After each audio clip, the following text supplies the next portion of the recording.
What if the only way to stop the darkness was to become part of it?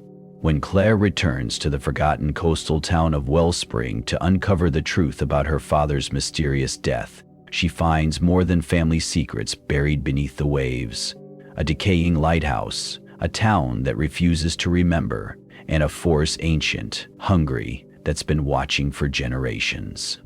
This isn't just a horror story, it's a ritual, a legacy, a descent into madness lit by a flickering beacon. Whatever you do, don't follow the light. It started with a storm that wasn't on any radar. The sky above the coast of Maine had been steel gray all afternoon, but no weather alert had gone out, no fishermen warned, no tourists rushed inland. Yet as the hour inched toward midnight, the winds turned violent, howling through the skeletal pines and whipping salt into the broken windows of the lighthouse. It was as if something ancient had decided tonight was the night to wake up. Claire Holden clutched her thermos with both hands as she stared through the windshield of her rust-bitten Ford Bronco. The wipers squeaked uselessly across the glass, smeared with sea spray and grime. Through the blurred motion, she could just make out the edge of the trailhead sign. Wellspring Point. Historical site. Restricted access. She hadn't been back since her father disappeared here 16 years ago. The dashboard clock read 12:09 IEME. She'd driven through 5 states with barely a break, fueled by bad coffee, a worn-out playlist, and the weight of too many unanswered questions. Her therapist had told her to let it go. So had her ex. So had everyone, really. But when that package arrived 2 weeks ago, postmarked from a dead town, unsigned, containing only an old lighthouse key and a faded photograph of her father standing at the base of Wellspring, the question stopped being if she'd return. The real question was, why now? Claire killed the engine. The silence roared in her ears, rain pattered on the roof like fingers drumming. In her peripheral vision, the waves slapped against the cliffs below with growing violence. She stepped out into the storm. The wind nearly took the door off its hinges. Claire's boots sank into the muddy trail as she pulled her coat tight. The air smelled metallic, like something dying just offshore. She'd grown up on the coast, knew the difference between brine and rot. This was neither. It was deeper, older. A flashlight beam cut through the dark, revealing the first fork in the trail. Left led to the old caretaker's house. Right, toward the bluff and the lighthouse. She didn't hesitate. As she walked, the wind began to shift direction unnaturally, gusting toward her no matter which way she turned. Trees groaned. At one point, she could swear she heard something whisper her name, but it could have been the wind. Could have been. When she reached the base of the lighthouse, Claire stopped. The structure towered above her like a tombstone etched in fog, black against the pale sky. Its glass eye long shattered. Moss crept up its stones like veins. The iron door was still chained shut, but rusted to near nothingness. She reached into her pocket, pulled out the antique key. It slid in with a satisfying click. The moment the lock gave, something inside her shifted. Not quite fear, not quite dread. More like inevitability. She pushed the door open and stepped inside. It was colder in the lighthouse than out. The air was still, as though sealed tight for decades. Dust clung to the walls, disturbed only by claw-like streaks that disappeared into shadow. Her flashlight caught pieces of broken furniture, water damage, and something that looked like a nest made from seaweed and old newspaper. On the far wall, beneath peeling paint, someone had scratched a word in crude, jagged letters. Remember. Claire exhaled slowly. She took out her phone. No signal. Of course. She climbed. Each stair groaned under her weight. The spiral felt longer than it should have, like the tower had grown in her absence. Halfway up, she passed the maintenance landing where her father's radio had been found 16 years ago, still broadcasting static. They said the weather had knocked it out, said it was a storm nobody predicted, said the rocks claimed him, like so many others. But her father was an expert navigator. He knew these waters. And Claire remembered something else, something they didn't put in the report. That night, when she was just a girl, She had a dream of her father standing in the doorway of her room, soaked to the bone, whispering in a voice not his own, "Don't let them out." She hadn't understood it then. Now it played on repeat in her head like a scratched record. At the top of the tower, the lantern room was a wreck. Glass crunched underfoot. The lens, once the brightest on the Atlantic coast, was cracked, blackened, and still stank faintly of burned oil. But the strangest thing wasn't what was broken. It was what wasn't supposed to be here. On a wooden stand in the center of the room sat a jar filled with seawater, sealed with red wax. Suspended inside was what looked like a single human eye, lidless, cloudy, floating as if watching the storm. Claire recoiled. Her breath caught. She leaned closer. The iris was the exact color of her father's. Lightning split the sky outside. The glass flashed, illuminating something in the corner. A figure, thin, motionless, dressed in oilskins, head bowed, her breath fogged in the air. "Who's there?" she demanded, raising her flashlight. No answer. She stepped closer. The figure didn't move. It wasn't breathing. She reached out, and just as her fingers grazed the sleeve, the figure crumbled into a wet heap of seaweed, barnacles, and bones. Claire stumbled back, gasping. Then the lens behind her glowed, not from lightning, but from within. She turned. The broken lighthouse lamp was alive, pulsing a deep, rhythmic amber. And as it glowed, the jar on the pedestal began to shake. Bubbles streamed. The eye moved, slowly, deliberately, turning to look at her. Something was waking up, and Claire realized, too late, that the storm hadn't brought her here. It had called her. Claire stumbled back from the pedestal as the jar began to rattle violently, the eye inside swirling in the murky water, its iris locked onto hers. She could hear her own breath now, ragged, shallow, as if the oxygen in the room had turned to fog. The walls seemed to hum with something low and ancient, a resonance that scraped against her spine. The jar cracked, not loudly, just a single hairline fracture, a soft snap beneath the surface. But it was enough to send Claire lunging for the stairs. Whatever this was, it wasn't just a memory. It was active. It was awake. She didn't remember descending the stairs, only that her boots hit each metal step with the clanging force of panic. At the bottom, she slammed into the inner wall and turned toward the open door, only to find the storm outside had thickened into a wall of fog. Dense, opaque, swallowing the coastline. The world beyond the threshold was gone, erased like chalk beneath a tide. And then came the voice. Not loud, not even clear. It drifted from above, down the stairwell, warped and wet, like a whisper from the bottom of a drowning well. Claire. Her chest seized. She bolted outside. The air was worse here. Not cold, but clammy. Like the breath of something watching, waiting just beyond sight. She fumbled for her keys, but her hands were shaking. Her flashlight flickered and then died. Claire swore and reached for her phone again. Still no signal. Of course. She made her way down the path, retracing her steps through the gnarled forest.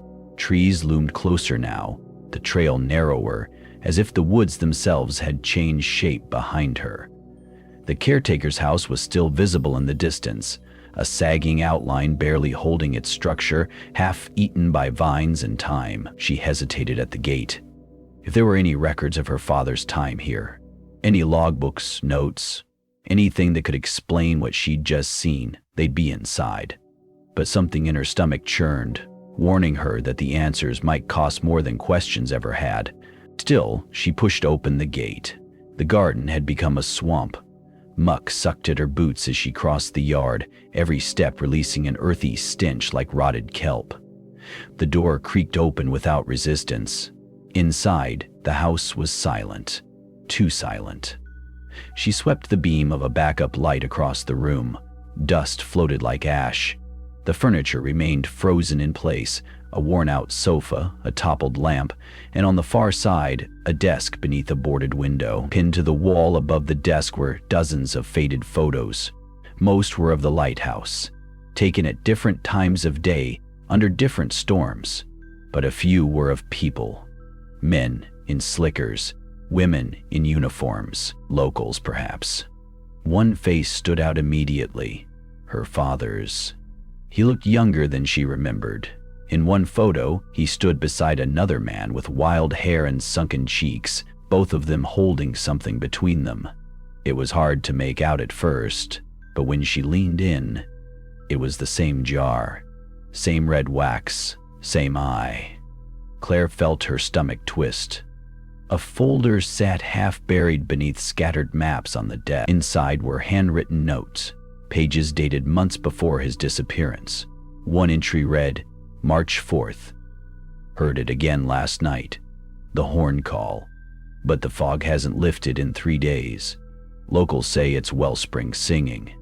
Ridiculous. But I can't deny something's wrong with the tides. They pull inward, always inward. Another entry, March 15th. They brought another jar. This one screamed when it hit the air. I locked it in the tower. Haven't told Claire.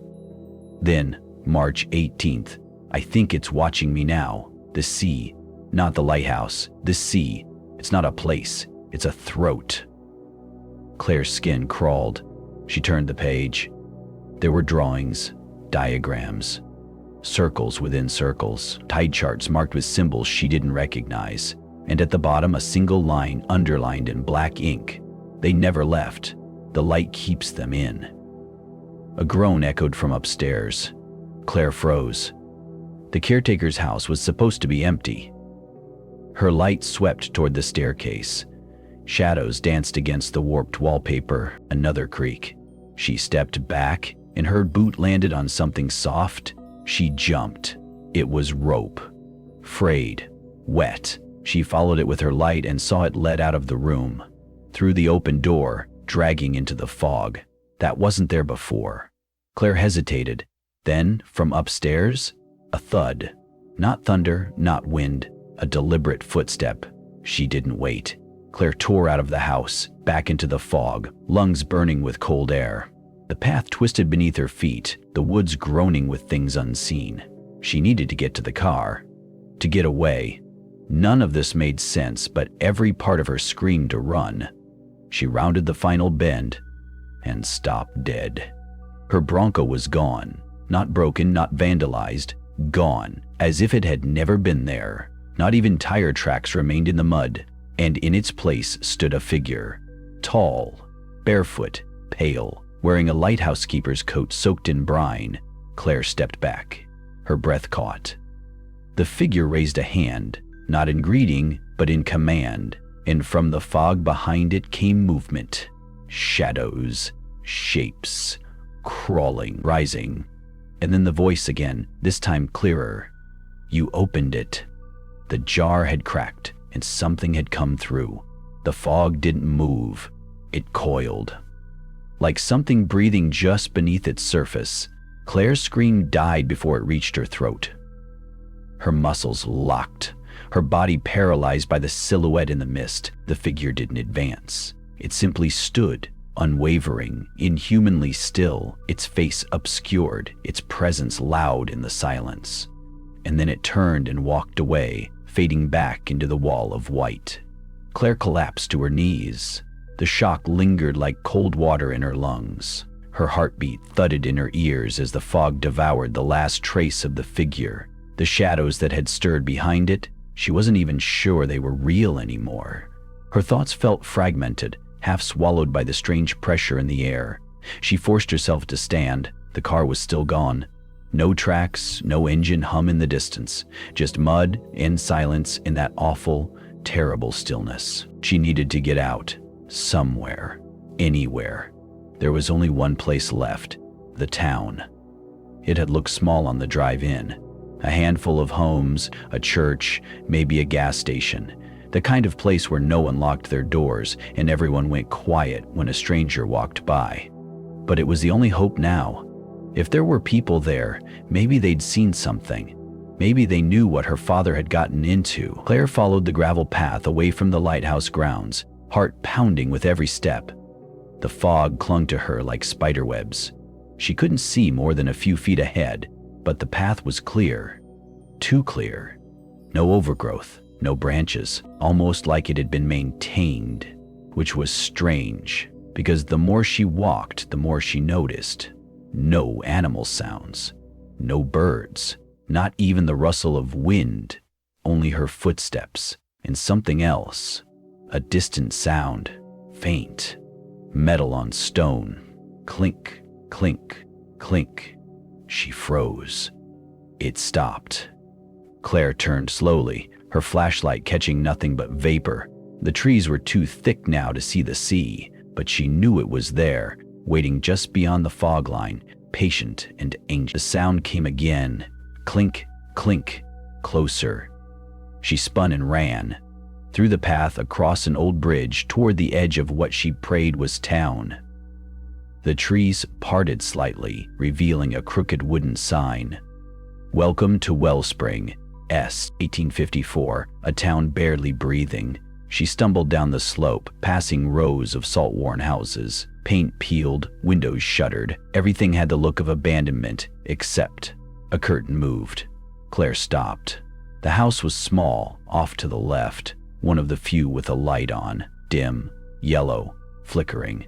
The curtain shifted again, this time deliberately, pulled open, then closed. She approached slowly. The porch creaked under her boots. The door had no bell, only a tarnished knocker shaped like a ship's wheel. She hesitated, then knocked. Silence. She tried again. Nothing. But as she turned to leave, the door opened an inch. A woman peered out, maybe in her late 60s, with sharp eyes and skin like driftwood. She didn't speak, just looked at Claire, assessing. Claire swallowed. I'm Claire Halden. I was at the Lighthouse. My father, he used to... The woman held up a hand. You opened the door, didn't you? Claire blinked. What? The woman's face didn't change. The jar. You opened the door. Now the light won't protect us. Claire took a step back. I didn't open anything. It cracked. I think I found it in the tower, and then it's begun again, the woman said quietly. She opened the door wider. Inside, the air smelled of salt and old smoke. The house was cluttered, but lived in. Photos lined the mantel. Sepia portraits of fishermen, children in oilskin jackets, women holding lanterns on the docks. Everything felt tethered to the sea. The woman motioned to a chair. Sit. We don't have much time. Claire sat, unsure why she obeyed. My name is Maeve Rourke. I was born in this town, just like my mother and her mother before her. We don't get many outsiders anymore, not since the last breach. Claire frowned. The last what? Maeve didn't answer. Instead, she reached under the table and pulled out a faded ledger, leather-bound, cracked at the spine. She flipped through pages filled with names, dates, scribbled notes. She landed on one and pointed. Frank Halden, March 1986, accepted. The key. Claire leaned in. Her father's name. In this strange book, 37 years ago. What is this? The keeper's ledger, Maeve said. Every person who has watched the light, every one of them who's made the pact. Most don't understand it. Some think they're just manning a post, watching tides. But the light isn't there to warn ships. It's there to contain something. Claire's skin turned cold. Contain what? Maeve's eyes flicked to the window. It doesn't have a name, not one that means anything in your tongue, but it came from the deep, from the old sea, before the coastlines, before the maps. The stories say it sleeps beneath Wellspring, and sometimes, when the light fails, when the watchers fail, it dreams with its eyes open. Claire's voice trembled. My father, he disappeared. They said it was the storm, but there was no body. No, because he broke the rhythm. Maybe on purpose, maybe not. But once the light dims, the jar cracks, and the eye looks back. Claire stood. "This is insane." Maeve didn't stop her, but as Claire reached the door, Maeve said one final thing. "You said it cracked. The jar.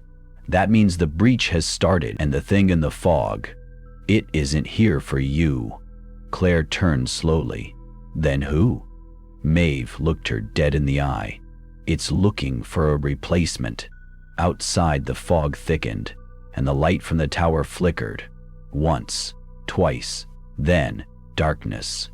The light was out. It wasn't a flicker. It wasn't a storm-induced blink. It was gone. Claire stood frozen at Maeve's window, watching the tip of the lighthouse disappear into the wall of fog, the dull orange glow that had always anchored the cliffs at night. Now a black void. Maeve gripped her arm with surprising strength for someone so old. "You have to go back." Claire pulled away. "You just told me it was cursed, that there's something in the fog. Why the hell would I go back?" "Because if you don't," Maeve whispered, "it'll come into the town. It'll walk, Claire, and once it does, it won't stop." Claire stared at her, at the crooked shelves of salt jars and driftwood carvings and iron nails hung above the doors. It felt like the home of someone preparing for the end of the world. Maybe it was. She ran. The streets of Wellspring were utterly empty, not just quiet, hollow, as if the people who lived there had all silently agreed to vanish. No dogs barking, no flickers behind windows, only the dense, oily fog rolling through like breath. She retraced her path up the hill. Each step toward the lighthouse felt like descending into something else, something deeper than just fear. As she reached the base of the cliff, the fog parted slightly, revealing the path upward, and in the distance, near the base of the tower, the door stood open. Not ajar, not cracked, open. Claire didn't remember closing it, but something about the way it hung, wide and waiting, made her hesitate. Like a mouth stretched open, waiting to speak or swallow, she stepped inside. The air was wrong, thicker, denser. Like seawater filled the lungs of the old tower. The spiral stairs creaked under her weight as she climbed. Her flashlight beam wobbled. There were markings on the walls she hadn't seen before. Symbols gouged into the stone. Circles around eyes. Repeating spirals. Waves that looked more like claws. The lantern jar was shattered. Not cracked, not fractured. Shattered. 100 slivers scattered across the floor like glass teeth. The Fresnel lens above hung crooked, as if something enormous had brushed against it from the inside. And there, in the control room, lay her father's journal. Claire stared at it. She had searched this room before. The book wasn't there. She approached slowly, kneeling down, hands trembling. The cover was damp but intact. She opened the first page. It wasn't a logbook. It was a confession. March 2nd, 1986. I made the mistake. I broke the rhythm. I thought one night wouldn't matter, but the sea knows. The thing beneath knows. It doesn't forgive. It replaces. Page after page, her father detailed things he'd never told her. About the cycles. The eye below the ocean that watched for lapses. The rules of the keepers.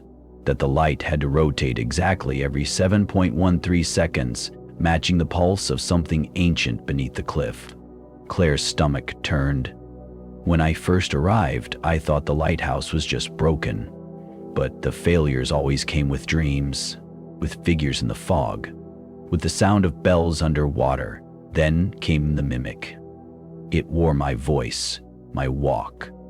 I watched it from the cliffs, climbing the tower while I hid beneath the stairs like a coward. It smiled, but it had no eyes. Claire turned the page and stopped. A photo, taped in the center, slightly warped by time and salt. Her father, smiling on the tower stairs, and beside him, Claire, but it wasn't her. The child had her face, her hair, her blue jacket from 3rd grade. But the eyes were wrong. Too black, too empty. Beneath the photo, in shaky handwriting, one of them made it through. Claire slammed the book shut. Suddenly, a sound, soft, wet shuffling, echoed from below. Something was inside the tower. She turned off her flashlight, held her breath. Footsteps, not human ones. They dragged up the stairs. Closer, she backed away, heart pounding against her ribs like a trapped bird. She had nowhere to go. Only one narrow steel ladder led to the outer catwalk. She took it. Outside, the wind had returned, violent and briny, whipping against her face. The sea roared below, waves slamming into the rocks with a sound that felt hungry. She crouched low, peering through the iron railing. And then she saw it. The shape in the stairwell.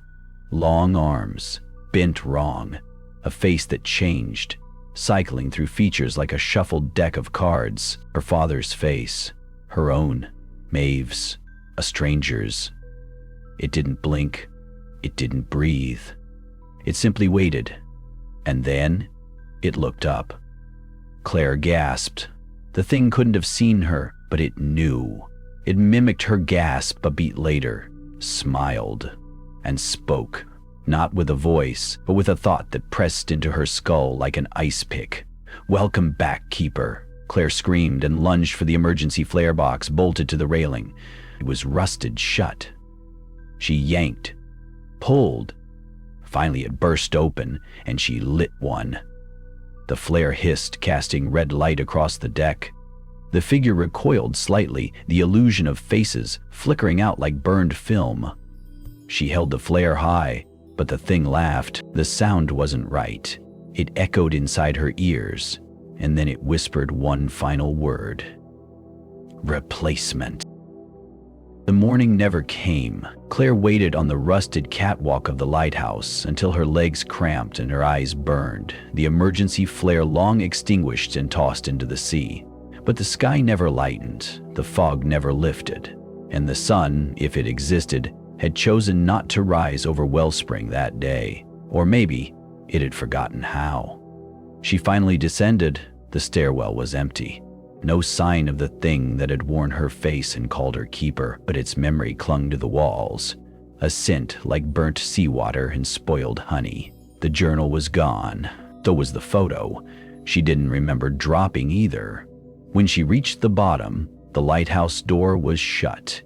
Not locked, just closed, with a finality that made her hesitate before touching it. Her fingers hovered near the handle for a full minute before she pushed. Outside, the town looked unchanged, but not in the comforting sense, in the wrong way, like a photograph left too long in the sun, familiar shapes bleached of detail. The roads were still there, the same crooked fence lining the cemetery slope, the old post office with its chipped mural, but everything had the feeling of something recalled from memory rather than seen. She walked slowly down Main Street. There were people now, or silhouettes that should have been people. A man sweeping his porch, in looping repetitive motions that never made contact with the dust. A boy kicking a deflated ball against a wall, again and again, never reacting when it didn't bounce. A woman watering her flowers, even though the pot was empty. No one turned to look at her, not until she passed the church. The bell rang. Once, twice, a low guttural toll that vibrated her ribs. Claire froze mid-step, heart lurching, but not from the sound. From the movement, everyone stopped. All the figures on the street, at once. Heads turning toward the sound, then toward her. No expressions, no blinking. Just blank, open eyes that seemed too large, too reflective. Claire ran. She cut down the alley behind Croft's Bakery, past the mural of the shipwreck, now defaced, with red smears that looked like paint but stank of copper. Her feet slapped the pavement, her breath harsh and loud in her ears. She turned left, then right, instinct guiding her toward the only place that had ever felt off-limits, the abandoned fire station. Everyone in Wellspring had whispered about it growing up, that something had died in there during the 1964 storm, that the old siren still screamed at night, even without power. that the firehouse clock was stuck at 3:13 a.m., but it was the only place the others didn't follow her. She forced the rusted gate open, ducked into the hollow shell of the building. Inside, it was silent, tomb-like. The metal locker still lined the walls, names scraped off. Dust coated the truck bay floor, and in the back, behind a broken vending machine and a row of lockers, was a stairwell descending into dark. Claire paused. The air here didn't feel wrong like the lighthouse had. It felt forgotten. She flicked on her phone's flashlight and descended. The basement wasn't large, mostly concrete, old hoses, and what looked like a torn couch, but in the far corner, tucked behind a half-collapsed wall, was something out of place. A door, newer than the rest of the building, polished wood, brass handle, untouched by age. She reached for it, and the handle turned easily in her grip. Inside was a room. Not storage, not official. A room with walls lined in photos.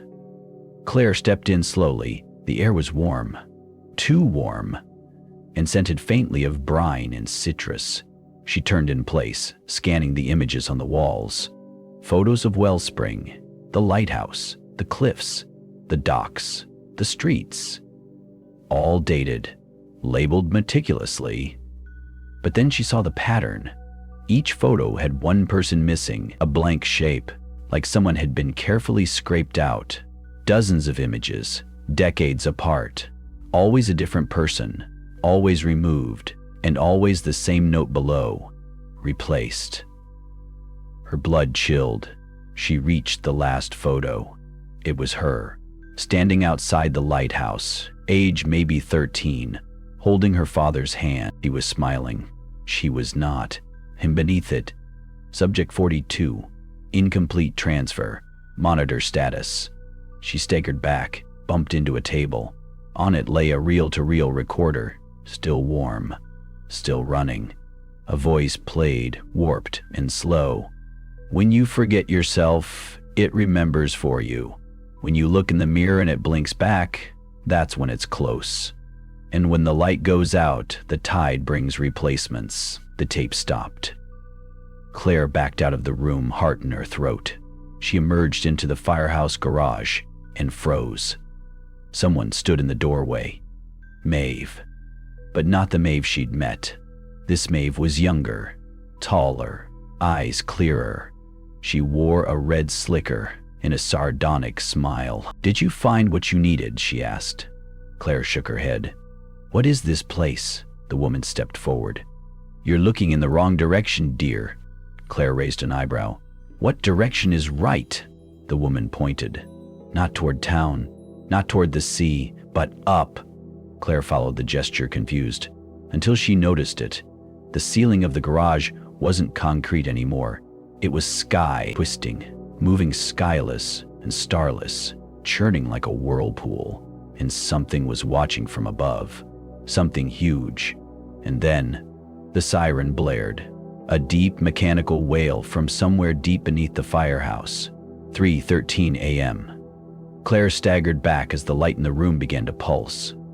The woman, the not Maeve, smiled wider, skin beginning to ripple like wax under heat. "Time to choose," she said, and the wall behind her opened. Not a door, a tunnel, carved of stone and salt, sloping down into blackness, and from deep inside something called her name. Soft, insistent. Claire? Claire didn't remember moving, but her hands were already on the edge of the tunnel. Stone slick with moss. The chill was immediate. Wet. Organic. Like something had breathed down there for centuries and never left. The voice had stopped calling her name, but its echo lingered in her spine, threading her nerves like wire. She hesitated. Behind her, the not Maeve stood motionless, smiling like someone had stitched her lips into place.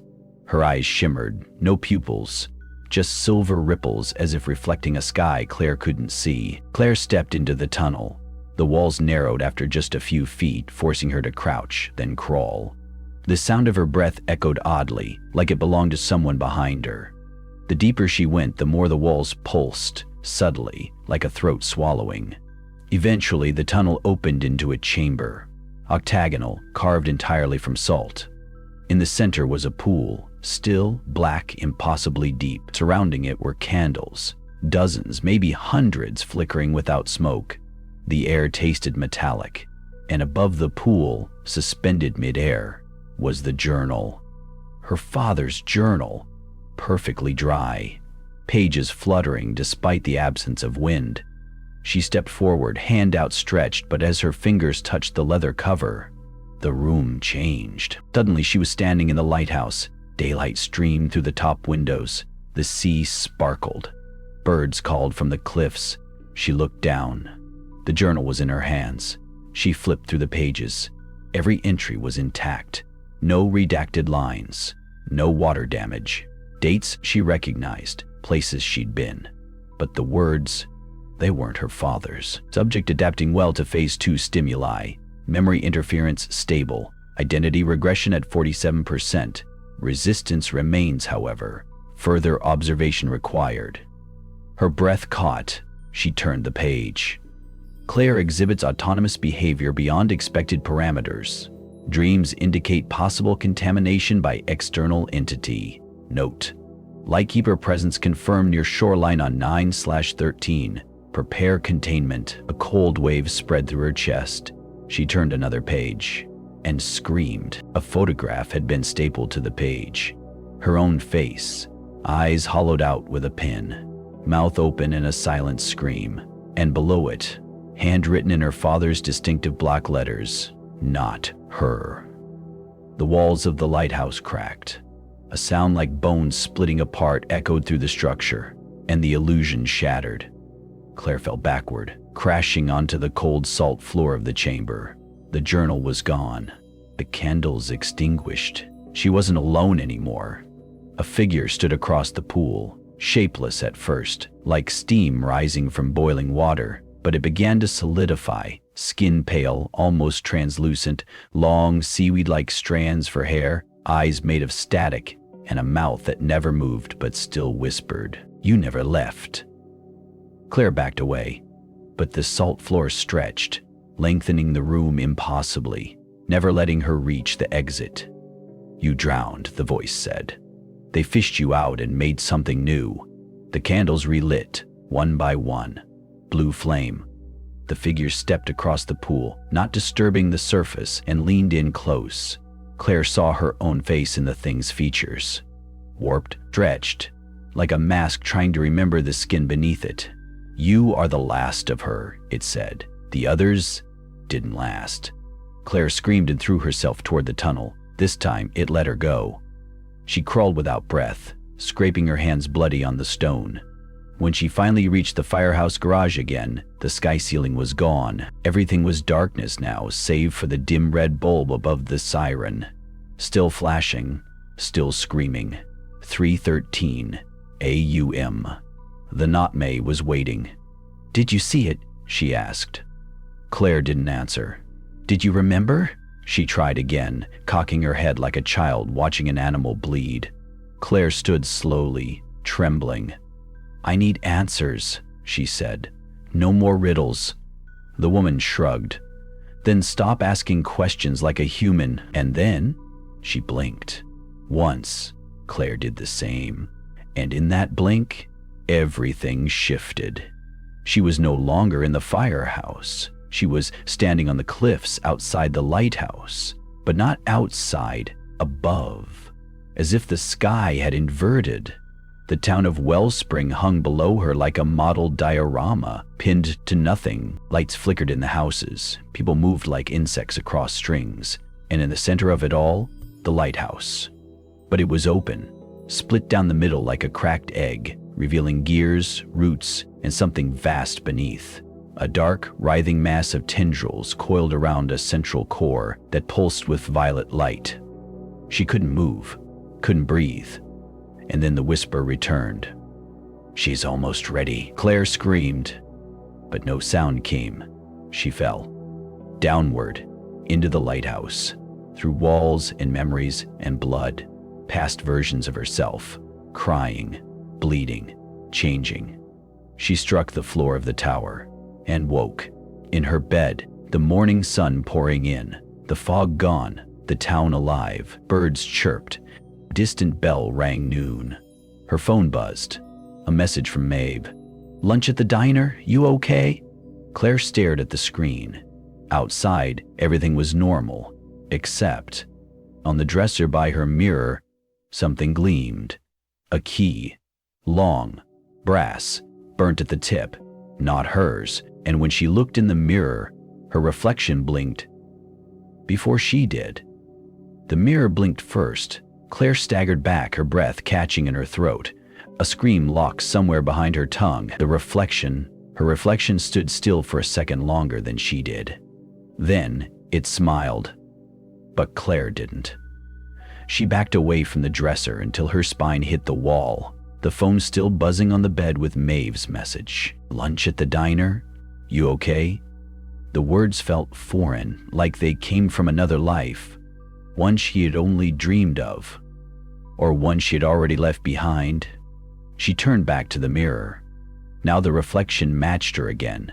Blank face, trembling hands, sweat at her collarbone. The room was normal. Sunlight spilled across the floorboards. The radiator hissed softly. A seagull cried outside.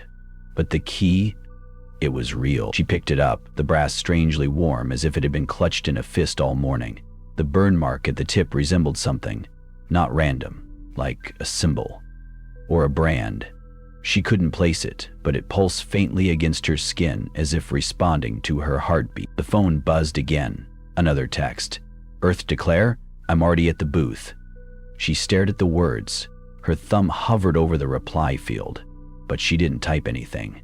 Instead, she slipped the key into her coat pocket and left the room, the weight of it swinging like a pendulum with every step. The streets of Wellspring were wrong. Nothing overtly off.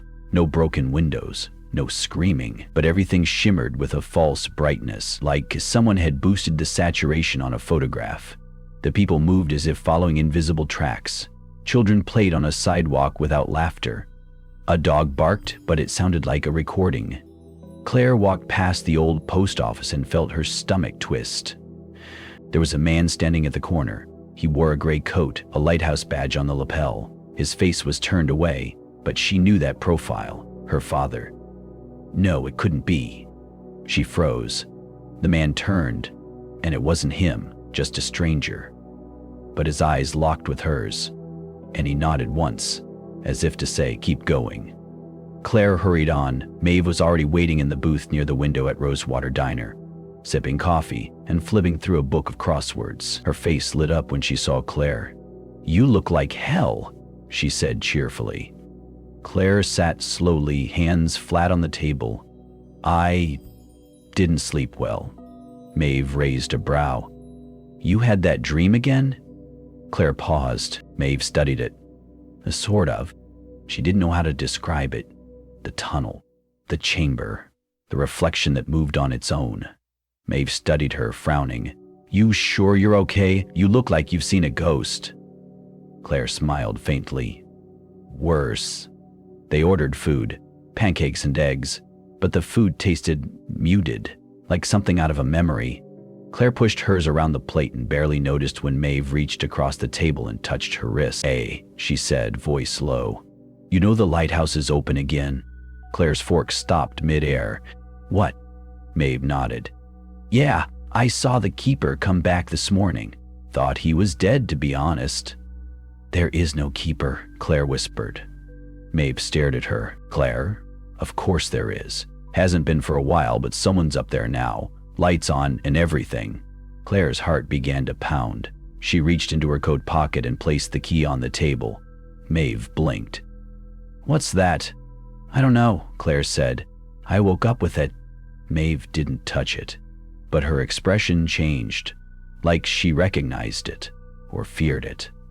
"Claire," she said slowly, "you need to let this go, whatever it is. Your dad's gone. The journal's gone.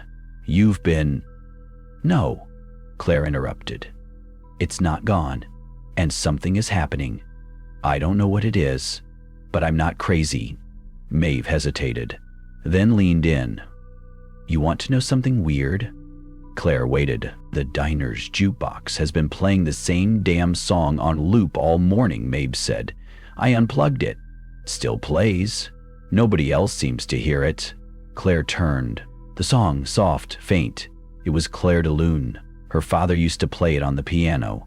Goosebumps rose across her skin. Maeve reached out again. Let's go to the lighthouse. Get this out of your system. Claire nodded. She took the key. And this time, Maeve didn't follow. Claire walked alone. The streets curved wrong. The ocean smelled of salt and ash. Trees leaned toward her like eavesdropping priests. By the time she reached the path to the cliff, the fog had rolled in again, but only at the lighthouse. The rest of the town basked in sunlight. She stood at the base, the key warm in her palm now, almost pulsing. The door stood ajar, the first floor dark. She stepped inside. The air changed instantly, colder, wetter, the smell of old paper and rust. She turned the key in the inner lock and heard something shift far above her, like a groan from the building's bones. The spiral staircase loomed upward, black metal slick with condensation. She climbed. Each step whispered. Each window she passed revealed nothing but fog. When she reached the top chamber, the room was empty, except for the light. The beacon was lit, but it wasn't spinning. It pulsed, like a heartbeat. Claire stepped forward, and as her reflection flickered in the thick round glass, she saw something impossible. Herself, standing outside the lighthouse, looking in and smiling. Claire stumbled back from the glass as the version of herself outside vanished, swallowed by fog that pressed against the windows like hands. Her breath fogged the lens in front of her. The key in her pocket pulsed, a heat that now felt almost alive, rhythmic, mimicking her heartbeat. Or someone else's. The beacon behind her let out a deep guttural. She turned slowly. There was nothing there. But she was no longer alone. A whisper rippled across the air, just beneath the humming of the light. It wasn't a word, not at first. More like the sound of memory being unraveled. Wet pages turning in a book left out in the rain. Then came the scent. Something rich and metallic. Not blood, but something close. Familiar. She stepped back, her heel tapping the metal rim of the circular chamber. A voice followed her. Claire. Soft. Male. Too familiar. Her throat tightened. She turned. No one. But the voice came again. Closer. Claire, you shouldn't have come back. The words felt like a memory, ripped from some place she couldn't reach. Her fingers brushed the rusted railing. She clutched it to anchor herself, nails digging in. You're not real, she whispered. Then, movement. In the far corner, shadows bled into form. A figure stood where there had been only mist. His outline was frayed at the edges, like a photograph left too long in the sun. The beard, the windbreaker, the lighthouse badge. Dad? The word came out like a whimper. The figure stepped forward, and now she saw it. The face was wrong, like someone had tried to remember a face from memory and failed. His mouth moved too slowly. His eyes were a fraction too wide, pupils too dark. The way he breathed, staccato, like a machine remembering how lungs worked. Claire? The thing said again, its lips barely matching the sound. You're not supposed to be here. She shook her head. You're not him. No, it admitted, but I wear his face well, don't I? Then it smiled. The same smile the mirror had given her. She turned to flee, but the door at the top of the stairs had vanished, replaced by stone. Seamless, as if the lighthouse had sealed itself. The light pulsed behind her again, and everything inside her screamed, don't look, but she did. She always did. The lens now reflected not just the chamber, but scenes from her life. No fragments of them. Her childhood bedroom, the swing set, her father's study. The pages of his journal spinning in a vortex of flame. Her own hands holding the key. Except in the reflection, her hands were cracked, blackened, burning. She blinked, and the images shifted. She saw Maeve, standing in the diner, mouth wide open, screaming. but no sound came through. Then static, then darkness. The reflection cleared, and Claire saw herself again, not in the present, not in this room, but on the cliffs, at the edge, leaning forward. "No," she said, stepping back from the glass. Behind her, the Not Father came closer. "This place is a wound," it said gently, "and you're the stitch that never held." "What do you want from me?" Claire hissed, turning to face it. It tilted its head. "To remember," it said, "everything." And then it touched her temple with 2 fingers. Clara convulsed, her mind split. She was 9 again. The lighthouse was cold. Her father stood by the generator, mumbling about circuits and old wiring. Claire sat in the corner, coloring outside the lines. It smelled like oil and seaweed. She felt safe, until the door opened. No wind, no knock, just opened, and someone stepped in. Not a man, not exactly. Her father turned, his voice faltered. "You're not supposed." The thing moved forward. Claire didn't see what it did, only remembered the scream. The memory snapped back like a whip. Claire collapsed to her knees, gasping. Blood from her nose pattered against the cold floor. The thing in front of her waited, patient, eager. "You buried it," it said, "but you were always meant to return." She couldn't breathe. The air was thick with salt and ash. Her bones buzzed like tuning forks. "You're not real," she said again, weaker. "I'm more real than anything else you've touched since you left this coast," it whispered. The walls of the chamber began to bleed, not with blood, with water, seeping from cracks in the stone. It crept along the floor in thin streams. The light above her dimmed, then flared, and then silence. The figure vanished. So did the lens. The beacon shut off with a sound like bones snapping in two. Claire stood slowly. The chamber was empty. Dry, quiet. The door was back. She bolted down the staircase, breath catching with each turn. The metal under her feet groaned. She reached the bottom, shoved open the exit, and found herself not on the cliffs, but in the diner. Except it wasn't her diner. It was darker, older. Cracks ran along the walls. The ceiling fans were motionless. Dust covered every surface. Maeve sat in the booth, back straight, eyes wide, and bleeding from the mouth. "Me," Claire gasped. Her friend didn't blink, just pointed. Claire turned. The mirror by the bathroom. Her reflection grinned. But this time, it spoke. "You're late." There was something wrong with the way Maeve didn't blink. She just sat there, motionless in the booth, blood threading from her lips like dark ribbons. Her finger remained lifted, pointing toward the mirror by the bathroom door. A mirror Claire had passed 1,000 times, but now it felt like a gate. And something on the other side was already halfway through.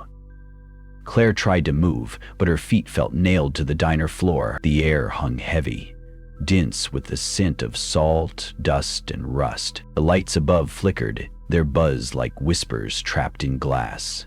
"Maeve," she croaked. The figure didn't respond. Claire stumbled forward, eyes locked on her friend, on what remained of her. As she crossed the threshold of the booth, Maeve's body shifted like melting wax. Her eyes blinked once, slowly, and Claire saw a flash of something underneath, something that was not human.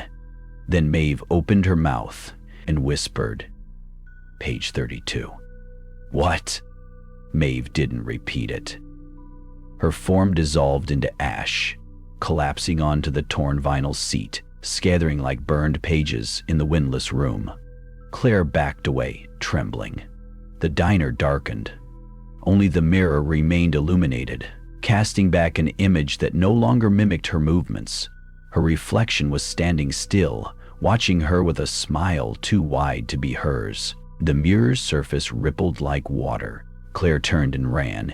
She burst through the front door, only to find herself back inside the lighthouse base. The spiral staircase rose behind her.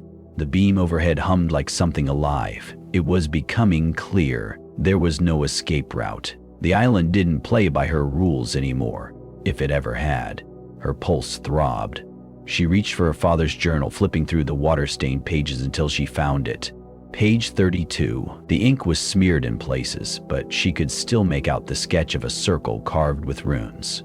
Like a compass, but with symbols instead of directions.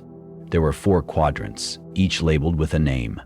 One of them had been crossed out. The remaining names were cryptic: the Watcher, the Anchor, the Hollow, the Debt.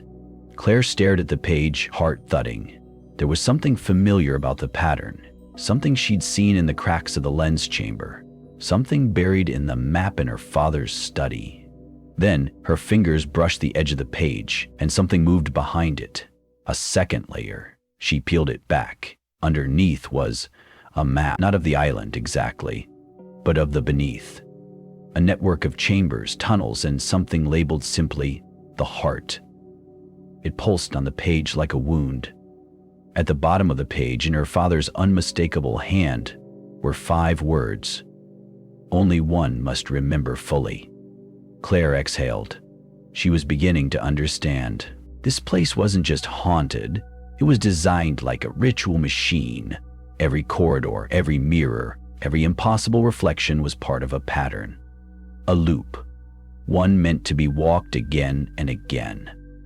And always, someone had to remember. And someone had to forget. She closed the journal, tucked it beneath her arm, and stepped toward the northern exit of the tower, the one that led toward the cliffside chapel, the chapel her father had locked years ago, the one no one ever entered, until now. The path was rough, but the wind had died. The island was unnaturally silent. As she walked, fragments of memory returned in flashes. Her father standing at the chapel door, whispering to something on the other side. The scent of brine and roses, a whisper in the trees that called her name, not in her father's voice, but in her own. The chapel loomed like a black tooth on the hill. She hesitated at the threshold. The door, once boarded shut, now stood ajar. The smell that wafted out was not rot nor mildew, but sea. Inside, the pews were covered in salt-crusted cloth. The stained glass windows no longer bore saints but symbols.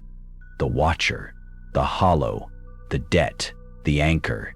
In the center of the altar sat a basin, filled with water. Her reflection looked up at her, then blinked. She staggered back, and a whisper rose in the chapel. "You are not the first." Claire turned. "No one," the whisper continued. "You are not the last." She approached the altar, her fingers brushing the edge of the basin. The water swirled on its own, parting to reveal something at the bottom. A tooth. No, a shard of bone, carved with the same sigils as her father's journal. She reached in. The water burned. Her skin seared as if dipped in acid, but she gritted her teeth and pulled out the object. It hissed in her palm but cooled almost instantly. Her hand was unmarked. The symbols on the bone began to glow.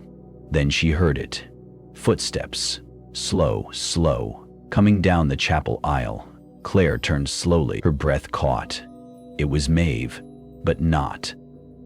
The thing that wore her friend's shape had too many shadows.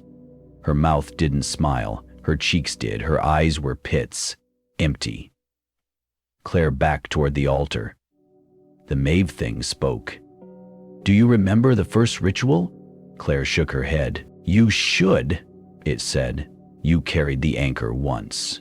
"What anchor?" The creature smiled wider. "The one you left beneath the sea. The one you'll wear again." Claire felt the world spin. She clutched the bone shard. It pulsed in her hand. "You're lying." "No," the thing said. "I'm reminding you." The candles in the chapel snuffed out. The creature stepped forward. Claire raised the shard. The light flared, and the creature shrieked, stumbling back, its form rippling like fabric in wind.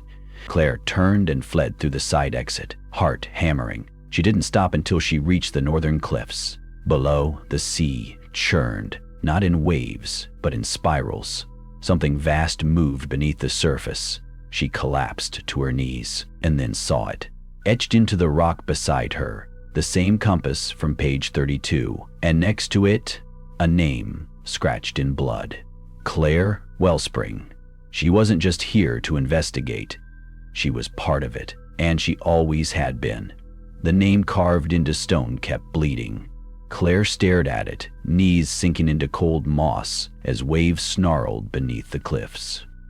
Her fingers trembled as she reached out, brushing the edge of the letter. Claire Wellspring. The inscription was jagged, raw, not etched with a tool but gouged by fingers or perhaps something less human. And beneath it, barely visible, a second line shimmered into view. The anchor must not leave. A gust of wind slammed into her back, and she turned, heart hammering. But there was no one, only the horizon, bleeding with dusk. The lighthouse behind her flickered once, then went dark. Claire rose shakily, the bone shard clenched in her hand. She had no idea how she got back here, how the terrain twisted with every turn. But she was beginning to suspect something awful. The island was not only alive, it remembered her. She followed the etching downward, discovering a crevice hidden behind a curtain of vine. The air flowing from it was warm, foul with brine and copper. Her flashlight flickered, but she pressed forward, descending into what had once been a fault line, now clearly widened by hand. The walls were ribbed with salt-encrusted carvings. She recognized fragments, the sigils from her father's journal, symbols from the chapel windows, and something older. Serpentine forms coiled in Ouroboros, eyes that stared without iris or lid. She moved deeper, and then the corridor opened into a subterranean chamber. The ceiling soared high overhead, a dome carved into the bedrock. At its center was a stone plinth surrounded by concentric rings of black sand and bone. Upon the altar, a book lay open, its pages fluttering despite the stillness. Claire approached. The book was bound in something leathery and pitted. Her fingers hovered above the text, and the moment she touched it, the air screamed. Light surged behind her eyes, images flooding her mind in violent succession. A stormy night, a lantern swinging wildly, the sound of a child sobbing, then her own voice, whispering, "I'll carry it. I won't let her drown." The light snapped off. Clara fell back, gasping. She remembered. Not all of it, but enough. She had been here before. She had stood in this chamber, not as herself, but younger, much younger, maybe 7, maybe 8. Her father had been beside her, trembling, and another woman. Her mother? Weeping silently as a small bundle was lowered into the pit. The sea takes the hollow, the land binds the debt, the light carries the anchor. The anchor never leaves. That chant, she had said it. They had all said it. And then the memory splintered, replaced by a voice in the darkness. "You left. You weren't supposed to leave." Claire froze. The shadows behind the altar writhed. A figure emerged, half-formed as if remembered incorrectly by the earth itself. It was shaped like her. Same height, same eyes, but wrong. Its mouth was too still, its hands too long. "I didn't know," Claire whispered. "But you promised." The creature stepped closer, and its features shimmered. For a moment, Claire saw her childhood self, dirt on her cheeks, tears on her chin, eyes wide with fear. The image flickered, became something with black pits for eyes and teeth like fishbone. "I was the one you left behind," it said. Claire backed into the wall. The creature gestured toward the plinth. "Do you want to remember? Really remember?" Claire's hand drifted toward the book again. The creature's smile widened. "Then bleed." Claire hesitated, then slashed her palm across the bone shard. Blood dripped onto the page. The room pulsed. She screamed as heat seared her vision, and everything rushed in at once. The ritual, the drowning, the vow. She had offered herself in place of Maeve years ago, when they were only children. One of them had to be the anchor. The other would forget. That was the price. But something had gone wrong. Claire had broken the loop. She had left the island. And now the island wanted its price back. She fell to her knees, vision swimming. The voice returned, Her father's this time. Memory is a door. Don't open it all at once. Too late. She looked up and saw herself at the edge of the chamber. Her current self, wearing the same clothes, same wound on the palm, and the other version smiled. Claire blinked. The chamber was gone. She was in the lighthouse again, at the very top lens chamber. The beam spun slowly, painting the room in rotating bands of gold and shadow. A mirror stood before her. She walked forward and saw not her own face but Maeve's, smiling. Then the mirror cracked down the center, and from behind her reflection, a voice whispered, "Next time, Claire, don't run." The mirror didn't just crack, it wept. Thin rivulets of ink-black liquid trickled from the fracture, bleeding down the silvered surface like tears from a hollow god. Claire stumbled back, breath hitching, but her reflection stayed put. It didn't mimic her movements. It didn't blink. It only smiled. The face behind the mirror, Maeve's or hers, was no longer important. It had begun to blur. The lighthouse lens above her continued its slow revolution, the room strobing in golden arcs that made everything stutter in place. Claire turned in a circle, watching the sea beyond the glass. Waves clawed the rocks with frantic rhythm, and somewhere below, the foghorn moaned like a wounded beast. There was no longer any doubt. The island had awakened, and so had she. A sudden vibration thrummed through the floor beneath her feet, a low, droning hum. Not mechanical, not earthly. It reverberated in her bones, settling into her jaw like a migraine you could taste. She dropped to her knees, clutching her skull. Then, clarity. She saw them again. 4 pillars, 4 faces, 4 truths carved into the folds of the island itself. The Watcher, the Hollow, the Anchor, the Dead. They were never metaphors. They were roles.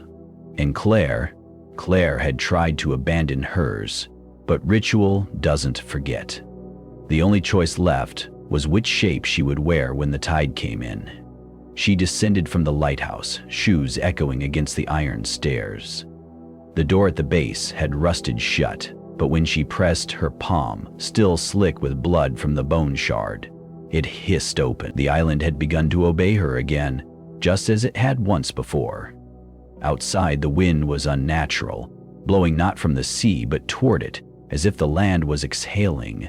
The sky had darkened to a bruised violet, and the moon, a bloated, wrong-shaped thing, hung too low above the trees. Claire didn't need a map anymore. The path revealed itself.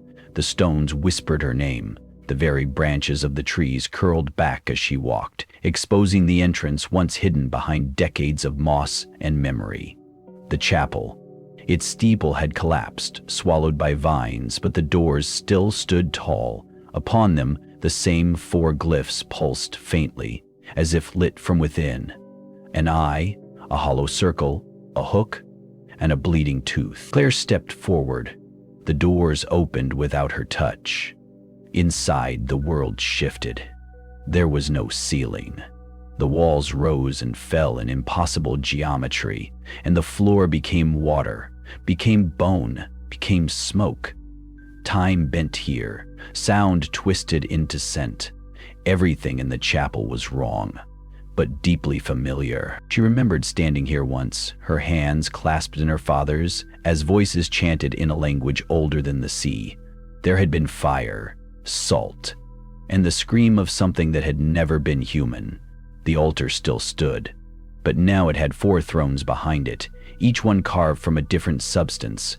Obsidian for the Watcher, coral for the Hollow, salt crystal for the Debt, and bone for the Anchor. Only one was empty. Claire stepped forward, eyes fixed on the bone throne, and then a voice echoed from the side chamber. "You shouldn't be here." Claire turned sharply. Maeve stepped out from the shadows. Not the child, not the ghost, but the woman she would have become had the island not claimed her. She was taller than Claire remembered, draped in robes of seagrass and tattered silk, her eyes milk white, her mouth a dark slit stitched at the corners. But her voice was her own. You broke the tether, Maeve said. You left. You let the hollow wake without a vessel. Claire shook her head, throat dry. I didn't know. I didn't remember. Maeve stepped closer. But you do now. Their eyes locked. Claire felt the memories surge again, carving into her mind like tide against cliff. The ritual, the trade, the drowning. How they had chosen Claire to be the anchor, to remain tethered to the island, so Maeve could be spared. But in the final moment, her father had switched them, carried Claire to the mainland, left Maeve to sink. I tried to bring you back, Claire whispered. I tried. You tried to forget. Maeve's voice trembled, then broke. And now the hollow has nothing to feed on but the void you left behind. Claire looked toward the thrones. 3 were filled. She hadn't noticed them before. On the obsidian seat, her father, skin waxy, lips blue, his eyes unblinking. On the coral throne, the woman from the cave, once a local elder, now hollowed, mouth stretched into a rictus. And on the salt crystal seat, Maeve's mother, her face crumbling, tears etched in salt. Only the bone throne remained, and the altar between them bled. Someone must sit, Maeve said, or the sea will take everything. Claire trembled. I don't understand what it means to be the anchor, she said. Maeve smiled sadly. It means you stay. Claire hesitated, the bone throne towering before her like a monument to every choice she never meant to make. The altar between them throbbed gently, a pulse of dull crimson radiating with each rotation of the lighthouse lens overhead. Outside, the wind had stopped. The sea held its breath. Sit, Maeve whispered, her voice now echoing in layered harmonies. Not one voice, but many past ancestors, drowned daughters, forgotten keepers of the ritual. You must. The island is slipping. Claire shook her head, backing away from the thrones. There has to be another way. If I sit, I disappear, don't I? I become part of this. You always were, Maeve said, stepping down from the side chamber, robes trailing salt across the floor. Your father broke the ritual. He thought he was saving you, but all he did was unmoor the sea. The hollow's been feeding unchecked, spiraling outward. That's why they've been vanishing. The boatmen, the divers, the girls who sleepwalk into the tide. Claire saw it then. In every flicker of memory, the newspaper clippings, the voices in the storm. Maeve wasn't a ghost. She was a ripple. A fixed point in the anchor's absence had let the storm grow teeth. Maeve gestured toward the altar. There's still time. Offer blood. Bind the name. You'll tether it again. You'll stop what's coming. Claire stepped closer, her heart thudding in her chest. But something shifted. A whisper, just at the edge of thought. You don't have to. It wasn't Maeve's voice. It wasn't her own. It was the sea. The ritual is a lie. The roles are constructs, bound by fear. What happens when no one obeys?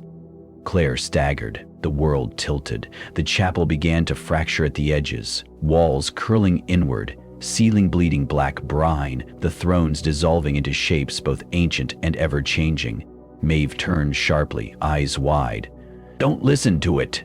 That's the hollow speaking, trying to seduce you. It can't exist without structure, without sacrifice. Claire raised a trembling hand. Then maybe it shouldn't exist at all. Silence. Then a terrible, wet cracking sound. The altar split open, not in half, but inward, as if the stone were a mouth yawning wide. Salt water gushed from the wound, flooding the chamber floor. Up in the water, slick and massive. The walls pulsed with an invisible heartbeat. Maeve screamed, not in pain, but in warning. You've unbound it! Claire fell to her knees as the chamber shook. A wave of heat, no, of memory, washed over her. She saw Maeve as a child, laughing barefoot by the tide pools. She saw her father weeping into the firelight. She saw the moment they had chosen her name to be carved into the stones beneath the chapel. Claire Ryn Ashford, anchor, daughter, vessel. And then she saw something else. Beneath the lighthouse, a room that didn't exist. A spiral staircase made of bone and glass. A throne, not of this world. The true hollow. She gasped. The chapel was only a shell, a misdirection. The true heart of the ritual lay deeper, buried beneath centuries of sand and silence. Maeve collapsed, her form flickering, no longer solid. "You don't understand what you've done," she choked. "If no one sits, the sea chooses." Claire looked down at her palms. They were bleeding again. The old cut had reopened, or perhaps it had never healed. The water had risen to her chest. Around her, the chapel began to tilt, collapsing inward. The four thrones shattered into salt and dust. The walls caved to the sound of whale song and static. And still, the voice whispered, "Come below, come below, find the origin. Bind or be devoured." Claire turned toward the altar, now a gaping maw of seawater. She took a breath, one last glance at Maeve, who mouthed something she could not hear. Then she dove. It wasn't water she entered. It was memory, a tunnel of moments. Her mother's face, the first time she tasted sea air, the scream that followed Maeve's drowning. She fell through time, through bloodlines, through promises sealed in salt. When she emerged, she was beneath, not metaphorically, beneath the island, beneath the lighthouse, beneath everything. A colossal cavern stretched before her, carved from black stone and glittering with bioluminescent veins. The air was thick with humming, like a million hearts beating out of sync. In the center, something rose. It was not a throne. It was a creature.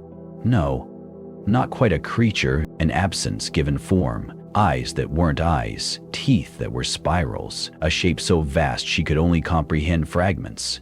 Its body rose like an eclipse, coils looping around the cavern like roots of a drowned tree. The hollow, and she had woken it. It looked at her, and then it spoke. But not in words, it offered a deal. Claire staggered back, but her feet wouldn't obey. Images surged into her mind, her body sitting upon the throne willingly, the sea calming. The death stopped, her own thoughts, her memories preserved. But only as she chose to stay, not as a sacrifice, as a conductor. It was a lie, but it was beautiful. Claire closed her eyes, trembling, breath catching in her throat. Her blood dripped down the ancient stone, hissing where it touched the floor. The hollow coiled closer, expectant. Above her, the sea roared. Inside her, something opened. She took one step forward, and then everything went dark. Thank you for staying with us until the end. If you're still here, still listening, it means you walked the path, dove into the dark, and stood with Claire beneath the lighthouse. This story was more than just monsters and shadows. It was about inheritance, about the weight of silence passed through blood, about the courage to break the cycle, even when it costs everything. To everyone who pressed play, stayed through the static, and felt the chill in your bones, thank you. And to those who felt like they've been haunted too, to those who've looked into the dark and found it looking back, you are not alone. If you enjoyed this story, consider leaving a like, a comment, or sharing it with someone who loves a good unsettling tale. And remember, not every lighthouse shows the way home. Some were built to keep something in.